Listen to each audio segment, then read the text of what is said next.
শক্তির দেবী হিসেবে শ্যামা বা কালী মূর্তির আরাধনা করে মালিদের কাছে অন্যতম এক ধর্মীয় উৎসব কালী পুজো বা শ্যামা পুজো।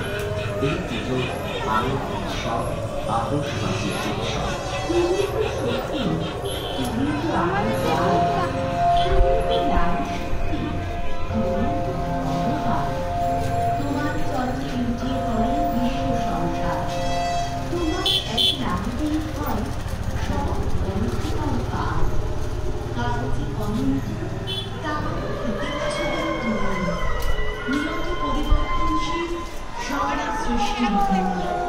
তুমি মা, তুমি জননী, মা কালী, তোমার চরণে জানাই প্রণাম।